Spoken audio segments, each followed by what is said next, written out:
Guys, आप लोगों ने ना वो वाली बात तो बहुत सुनी होगी कि ब्रह्म मुहूर्त में उठो, जल्दी उठो और ब्रह्म मुहूर्त में उठो।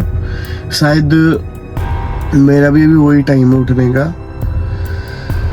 पर लोगों को ये नहीं मालूम होता है कि ये जो 3 से 3:30 का जो वक्त होता है, ये बुरी आत्मा सबसे ज़्यादा इन्हीं चीज़ों में ताकतवर होती है।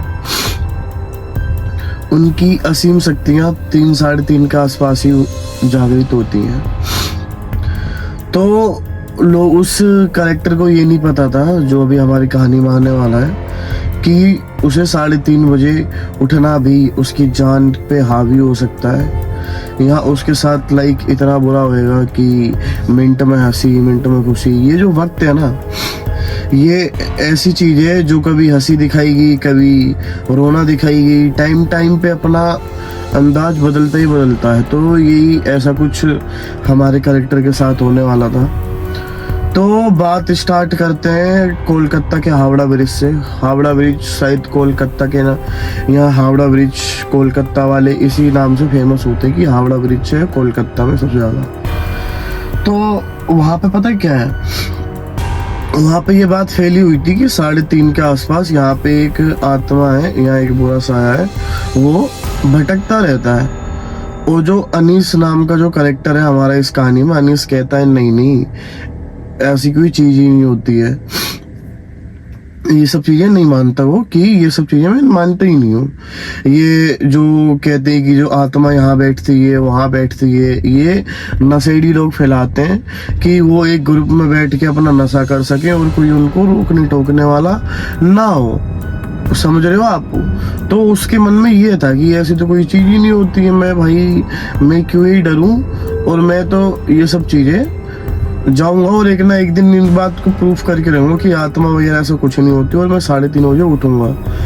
पर नॉर्मल इंसान के लिए तो सुबह 6-7 या बहुत तो 9 बजे भी होती है बहुतों के लिए, पर 3:30 बजे इसकी कह तो रहा था, पर बस की तो नहीं थी भाई उठने की। अनीस का एक दोस्त होता है संजू नाम का। संजू काफी जिगरी होता है। उसका अनीस का जो भी काम करते थे साथ में करते थे, फुल ऑन भाईचारे वाला मूड था। पर संजू का जो प्रैंक था, या उसकी जो सही बात थी, या जो अनीस को जो प्रैंक लग रहा था, वो अनीस को किस हद तक आफत में डाल सकता था, ये बात आपको आगे पता लगेगी। एक दिन संजू का कॉल जाता है अनीस पे कि तू कुश्ती सीखने का बहुत शौकीन है ना। वो कुश्ती सीखने का बहुत ही ज्यादा शौकीन था अनीस। तो संजू कहता है कि अनीस एक काम कर, मैंने तेरे लिए एक टीचर ढूंढी है, वो तेरे को ऐसे ऐसे करके 3:30 बजे सुबह हावड़ा ब्रिज के नीचे कुश्ती सिखाएगी। तो वो काफी इंटरेस्टिंग रहेगा, और 3:30 बजे तू जाना भी चाहता था, ये सबसे बेस्ट पार्ट रहेगा जाने का। अनीस खुश हो जाता है, वो कहता है भाई क्या इंटरेस्टिंग बात बताई है तुमने, मजा आ जाएगा। तो दोनों ऐसा खुश होके बातचीत करते रहते हैं। पर ये जो 3:30 का वक्त था, ये बहुत ही ज्यादा बुरा होने वाला था। तो भाई इस कहानी को आगे शुरू और करने से पहले, अगर आपको हॉरर स्टोरी या मिस्टीरियस बातें या ऐसी हॉरर की दुनिया में जरा सा भी दिलचस्प रखते हैं, तो आप हमारे चैनल कहानियों के चौहान को सब्सक्राइब कर सकते हैं। ऐसी नई नई स्टोरी और ऐसी नई नई कहानियां मैं लेके आता रहूँगा, एक दिन छोड़कर एक दिन। तो चलिए स्टार्ट करते हैं। अनीस जो होता है वो संजू की कॉल कट होने के बाद खुश होता है कि ठीक है, सुबह सुबह अब मेरे को जाने को मिलेगा। सुबह होती है, अनीस 3:30 बजे उठ जाता है। नॉर्मल कोई नहीं, रोड पे खाली खाली, एक बंदा नहीं भटक रहा, जैसे मेरे आसपास एक बंदा नहीं भटक रहा, कोई भी देखने को नहीं मिलेगा। जिस टाइम पे मैं वीडियो बना रहा हूँ, ब्रह्म मुहूर्त या रात के 1 बजे या रात के 2 बजे, कुछ भी कह लो, मेरे को अंधेरे में ही वीडियो बनाने में मजा आता है, जिससे फील आती है मेरे को बनाने में। समझ रहे हो आप? तो अनीस भी ऐसे ही 3-3:30 बजे उठ जाता है, बाइक निकाल के चलता है। हावड़ा ब्रिज की सीढ़ियों पे नीचे उतरते उतरते उसे एक बूढ़ा आदमी दिखाई देता है। बूढ़ा आदमी उससे पता है क्या कहता है, उसकी आंखों में मत देखना। अनीस इग्नोर मार देता कि ठीक है, कोई पी के बैठा होगा बेवड़ा।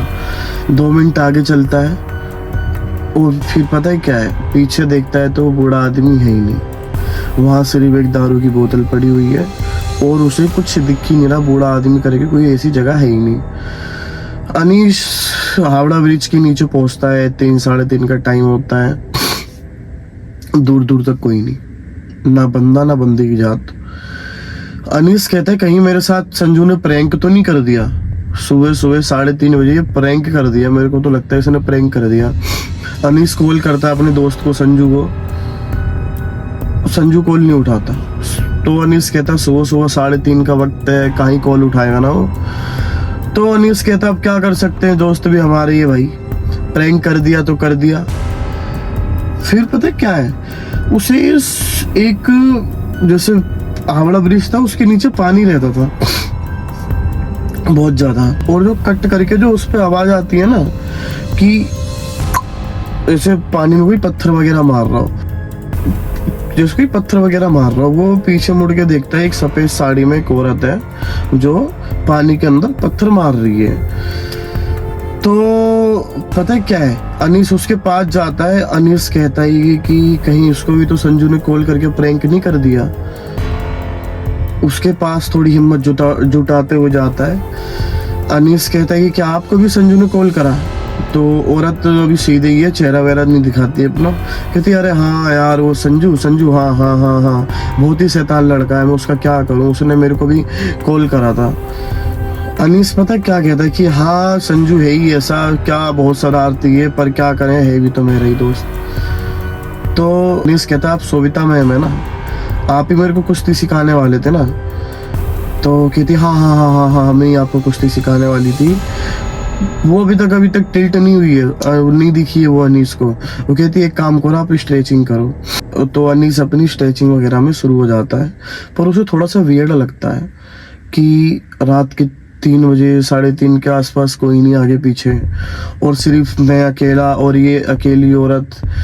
ये बहुत वियर्ड है चीजें सारी की सारी। वो उतनी देर में सोचते सोचते अनीस अपनी स्ट्रेचिंग खत्म करता है। तो वो कहता है कि मैम स्ट्रेचिंग खत्म होगी, अब आगे क्या करना है? तो औरत कहती है एक काम करो इस पानी के अंदर जाओ। कहता है ये क्या बात हुई? वो कहता है कि कुश्ती का पानी के अंदर जाने से क्या संबंध है?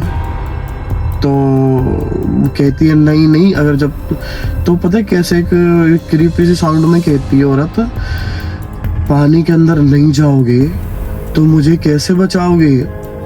उसे वियर्ड लगने लगती हैं चीजें, बहुत ही ज्यादा वियर्ड लगती हैं। इतनी देर में संजू का कॉल आ जाता है। तो अनीस बहुत ही बड़ा, तू पागल है, तूने 3:30 बजे भेज दिया मेरे को, यहाँ कोई भी नहीं दिख रहा मेरे को आगे पीछे करके, एक औरत है वो भी इतनी वियर्ड सी है, ऐसा कोई बोलता है। तो संजू 2 मिनट के लिए शांत हो जाता है, वो कुछ कहता ही नहीं है। फिर वो पता है क्या कहता है, कहता भाई जो टीचर आने वाले थे ना वो कल आने वाले थे, आज सबकी छुट्टी है, तू किसके साथ स्ट्रेचिंग कर रहा हो, तेरे आगे पीछे कौन है? भाई इतनी सुनते जो उस बंदे की फटती है। पीछे देखता है वो औरत अभी भी वही है, अभी भी औरत वही है। कॉल करता है अनीस, फिर भी हिम्मत करके एक बार उस औरत के पास जाता है, धीरे धीरे करके उसकी पीठ पे हाथ मारता है। कहता है आप कौन हो और आप यहाँ पे क्या कर रहे हो? औरत सामने ऐसे टिल्ट होती है, पता है कैसी होती है वो? उसकी आंख नहीं होती है, सिर्फ और सिर्फ फेस होता है, आंखों में से खून आ रहे होते हैं भाई साहब। पर जो अनीस होता है ना वो ऐसा लगता है जैसे हिप्नोटाइज सा हो रखा हो। औरत उससे कहती है कि तुम पानी के अंदर जाओ।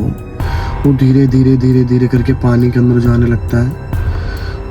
तो आधा पानी में होता है और पीछे मुड़ के देखता है तो वो औरत है ही नहीं। जो औरत अभी कुछ सेकंड 10 सेकंड पहले उससे बात कर रही होती है वो औरत है ही नहीं।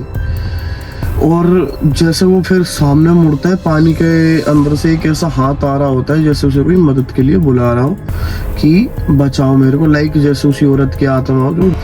तो उस औरत की पता है क्या है, वो जैसे कोई मदद के लिए हाथ वगैरह ऐसे ऊपर कर रहा हो, जैसे किसी को मदद की जरूरत हो। वो अनीश आगे पानी के अंदर जाता है, पीछे से वही जो बूढ़ा आदमी स्टार्टिंग में जो उसे मिला तो भगते भगते जैसे उसे बचाने की कोशिश कर रहा, तो बूढ़ा आदमी अनीस के पीछे होता है। अनीस ऐसे पीछे मुड़ के देखता है, जैसे तैसे करके भाई बूढ़ा आदमी उसे बचा के बाहर लेके आता है कि बेटे मैंने मना करी थी उसकी आंखों में मत देखना। तो अनीस कहता है कि ऐसा क्या सीन है कि मैं उसकी आंखों में क्यों ना देखता। बूढ़ा आदमी कहता है कि बेटा मैंने मना करी थी उसकी आंखों में मत देखना। अनीस घबराया हुआ, चारों तो प्रॉपर घबराहट, हर जगह से घबराहट। तो अनीस पूछता है कि रीजन क्या था, वो औरत कौन थी और यहाँ पे क्या कर रही थी। कहता बेटा कुछ समय पहले उसका जो पति था वो वहीं पे पानी में दफना के चला गया था उसको, लाइक जेलेसी के चक्कर में कि जैसे वो कहीं मिलती हो फलाना ढिकाना, इसी ब्रिज के नीचे उसको फेंक गया था। तो वो औरत आज भी अपनी मदद की गुहार के चक्कर में बहुत लोगों को बुलाती है कि मेरे को बचाओ, मेरे को बचाने के लिए पानी के अंदर जाओ। पर जो भी पानी के अंदर गया वो कभी भी जिंदा वापस नहीं आया, सिर्फ और सिर्फ एक लाश बनकर ही आया। अनीस सिट्टी विट्टी गुल हर जगह से बाइक लेता है, अपना घर जाता है। घर जाने के बाद वो कहता है कि मैं ये शहर ही छोड़ के चला जाऊंगा, अब पता नहीं शायद वो आत्मा मेरे पीछे पड़ी रहे, मेरे संग क्या क्या एक्टिविटी कराए, नहीं भरोसा। तो कुछ हफ्तों तक अनीस के संग ऐसी पैरानॉर्मल एक्टिविटीज होती है। वो आत्मा अनीस को नजर आती है कि मेरे को बचाओ, मेरे को बचाओ, मेरे को बचाओ। अनीस वो घर बार छोड़ छाड़ के अपना बाहर सेटल हो जाता है, जिससे उसे कोई दिक्कत वगैरह ना हो। तो गाइस ये स्टोरी ख़त्म होते के साथ ही कहीं ना कहीं मेरे को ये लगा कि कभी कभार किसी दोस्त का जो प्रैंक है वो कितना ही हावी हो सकता है, या जो हमारे जो बड़े बुजुर्ग कहते हैं कि ये चीज़ें कितनी बुरी होती हैं, या पैरानॉर्मल एक्टिविटीज़ भी होती हैं, यहाँ नहीं जाना चाहिए तो हमें वहाँ जाना ही नहीं चाहिए। कभी कभार हम एज अपना वो पावरफुल इंसान बनने के चक्कर में बहुत ज़्यादा घाटा भी खा लेते हैं। ये बात सही समझ में आ गई होगी आपको। अगर कोई मना करे वहाँ नहीं जाना चाहिए तो नहीं जाना चाहिए, क्या पता कौन सी आत्मा आपका इंतजार कर रही हो, या कौन सा पैरानॉर्मल एक्टिविटी आपके साथ हरकत करने के लिए तैयार हो।